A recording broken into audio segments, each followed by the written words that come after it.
What's up, everybody? I'm Stan, and welcome to Detail Comics, where we go over comics in detail. This is Preview Picks, the show where I go over the comic books coming out this week, give you an idea what they're all about, and whether there's something you should be looking out for. Also, at the end of the video, we're going to have a poll so that way you can determine what books I'm going to be reviewing this week after I pick my own.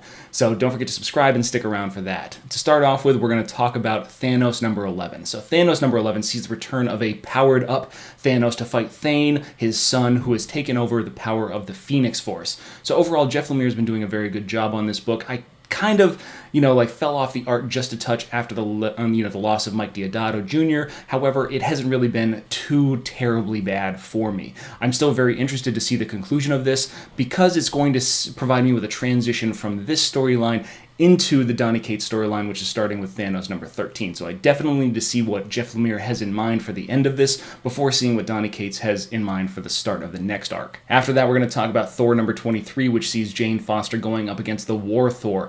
So this is not necessarily, it's concluding the current arc that we're at. They were fighting on Muspelheim, going up against the Queen of Cinders. There's a lot of stuff that's going on right now in the War of the Realms. But this is all setting up Thor number 700, which is coming out, I believe, next month, and is going to be starting the Death of Mighty Thor arc. So, this should be kind of like a prologue issue, so definitely something you guys should be checking out. Then I want to talk about the Black Monday Murders number 7 by Jonathan Hickman, and this is going to be a book that has just come back recently.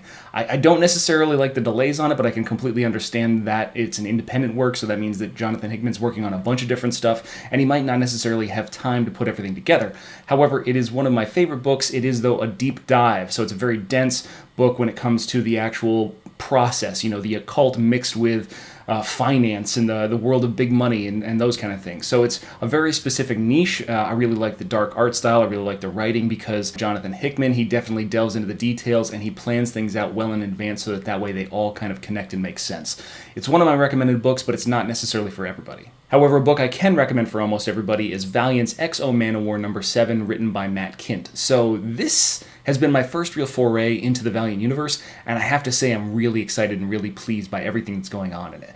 The journey of Eric from Earth, from this plebeian that's been kind of conscripted into the Azure army to general, almost emperor at this point in time, taking on these alien races, uncovering the kind of corruption and being a beacon while still denying access to the X-O Manowar armor. Very cool, very awesome concept. I could totally see this being like a big blockbuster film in some future kind of timeline. It's made me happy that I've kind of, brought the Valiant universe into something that I'm really interested in. So I'm really excited about it, and definitely something you guys should go back and pick up issue number 1 about, and try and catch up because it's a lot of fun. And then a book that's kicking off a new creative team is Wonder Woman number 31, which is bringing James Robinson back into the fray, and he's going to be writing a story about Wonder Woman as well as Grail. So this should be pretty interesting. I've kind of fallen off the Wonder Woman title after Greg Rucka left, but this is a really great opportunity for anybody that's done the same thing as me or that hasn't gotten into the book to jump back on. So Wonder Woman number 31, definitely a book you should be checking out. A book that I'm going to keep checking out, though, is Venomverse number 4. So we saw the reintroduction of Carnage into this universe. He was pulled from a parallel universe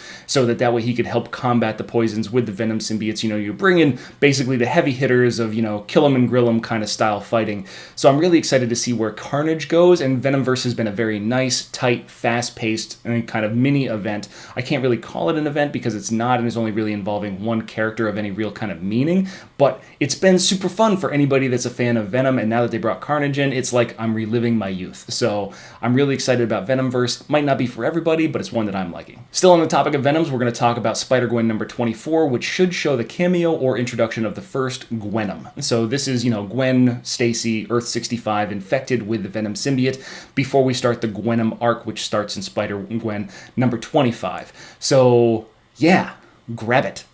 If it's not a collectible issue, if it's not, anything like that, it should be at least one of the more interesting things that's going to be happening in the Spider-Gwen universe. So if you haven't really been exposed to it, there's no better time than the present to get on Spider-Gwen and see what kind of interesting developments Jason Latour and Robbie Rodriguez have for the character. Then we go from the debut of a character to the ending of a character in Infamous Iron Man number 12. So this is the conclusion of Brian Michael Bendis' arc, having Victor Von Doom suit up in the Iron Man armor, at least in his own dedicated book. So this is the confrontation between between, this magical, mechanical mastermind versus Mephisto. That's a lot of M's. I put a lot of M's in there, but it should be pretty cool because the maker, who Reed Richards from the Ultimate Universe, was actually, Mephisto masquerading as that particular person. So it should be a really interesting confrontation, especially if you know anything about the history of Victor Von Doom. Definitely a book to check out, one that I'm really excited to be picking up. Then we go to something that I consider a little bit less exciting, and that's Suicide Squad number 26. It's a tie-in to the DC Metal storyline that's been continuing on from Teen Titans number 12 and Nightwing number 29. So we get into Suicide Squad number 26, and they're still fighting their way through this amalgamation of Gotham and heroes and villains and all that kind of stuff. And they kind of fall into Poison Ivy's realm at this point in time, which should be pretty interesting for the Harley Quinn character. But, it's... I can't get into this particular one simply because the other DC Dark Knight's Metal tie-ins like the Red Death and the Murder Machine and the Dawnbreaker and all that kind of stuff are way more interesting.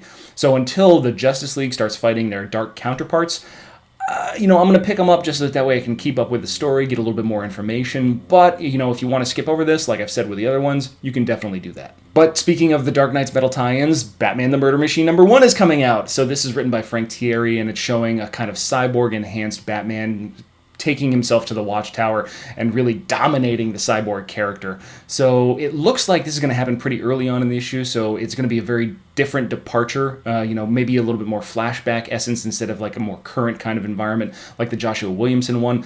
The Red Death really gave me a lot of expectations for this one and the rest of them because I'm expecting them to be very good portrayals of these particular characters, so I want to make sure this one kind of continues on and doesn't leave me with a bad taste in my mouth. So far, everything from Metal has been pretty good, if not more than promising, and the Red Death really ramped that up for me, so the Murder Machine I've got high hopes for it, and hopefully it doesn't disappoint. If we're talking about story arcs that don't disappoint, though, we need to talk about another one, and that's Action Comics 988, which is the continuation of the Oz Effect. So after issue number 1, where we actually saw the reveal of Mr. Oz to be Jor-el, now we get a little bit more backstory on what happened to Jor-el on Krypton before he escaped to Earth or into some other sort of parallel dimension, which is what it seems like from this lenticular variant cover. So it's definitely something that I'm really excited about. Added Action Comics back to my pull list just for this event, but there is some more Oz information that's going to be coming out, and that is in Detective Comics. So in Detective Comics 965, we see the escape of Tim Drake from Oz's prison. A familiar voice calls out to him in the darkness, and this young boy genius, high school age genius, is going to go and escape and kind of make his way back to the Bat family at this point in time. So I'm really excited about that arc too. And if you really want a great variant cover, you can't miss the one from Raphael Albuquerque on this particular series. He's been doing the variants the entire time, and they have all been stellar. To finish things up, we're going to be talking about Generations and Marvel Legacy. So first up is Generation Spider-Man. That's going to be from Brian Michael Bendis. And I haven't really got high hopes for this simply because Brian Michael Bendis hasn't been doing much interesting with Spider-Man right now, especially, particularly Miles Morales. Like his main series, I dropped off that one after Civil War 2, and then I also didn't really have any kind of interest in Spider-Man 2. I have read a couple of the issues to try and catch up to it, and it just showed me how there's no reason for me to really be reading that one. So Spider-Man, it's... I'm a lot more excited for Generations Captain America, which is going to show the new Steve Rogers, or at least the Cosmic Cube iteration Steve Rogers, built from the memories of the past, talking with, Sam Wilson about, him being a Captain America. And if we're talking about like flash forwards, flashbacks, going back in history, going into the future with Generations itself is just a way to set up new directions for a character as they're going forward into Marvel Legacy. So this is going to be interesting to see where we kind of diverge, where the split, the fork in the road for Sam Wilson and Captain America really stands at this point in time, because we know Sam Wilson's going to become the Falcon, and this new iteration of Captain America is going to be Captain America. But I want to see what kind of directives are going to be, what they're going to be striving for going forward. That's the important thing about this. And that leads us into Marvel Legacy number 1. So Marvel Legacy number 1 by Jason Aaron with a whole host of different artists is going to really touch base with the rest of the Marvel Universe and give us the setup for where Marvel's going to be going over the next 2 years or so. We get the introduction of the Avengers 1 million BC, which shows the original iteration of the Phoenix, Agamotto, the original Iron Fist, Ghost Rider on a mammoth. We've got all kinds of stuff that's going to be going on, and it's really exciting to see where that goes and how Odin and the relationship between him and the Phoenix really kind of blossoms at this point in time.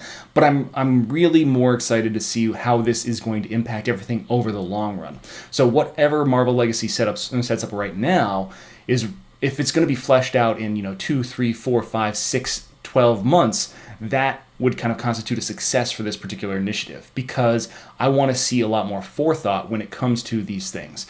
While Tom Brevoort, in an interview, said that this is really the third part of a plan that they've had since Avengers Standoff, it didn't necessarily feel that way. So I'm really hoping that this is like the first part of a plan for the next 4 or 5, kind of things that they're planning on doing. And that's what's really got me excited with some trepidation. I'm hopefully pessimistic. let's call it that. I really want to see Marvel succeed, because the benefits of Marvel having a success and DC having success is that we have a strong comic book industry, and that means that everybody else is happy. So I'm really hopeful for Marvel Legacy #1. If we're going to be talking about the 2 books that I'm planning on reviewing for you guys, it's going to be Marvel Legacy #1 as well as Batman the Murder Machine. But you want to hit that poll up there to see exactly which other ones that you guys want to get reviewed on top of that. So, pick one, and if you don't see the one that you want inside the poll, hit me up in the comments down below, and if that one gets more responses than any of them in the poll, I'll do that one instead. But if you like what you see, hit the like buttons, comment down below. I want to know what you guys think about all these books. Subscribe so that way we can have a conversation about them, start that up so that way we can, grow comic books together.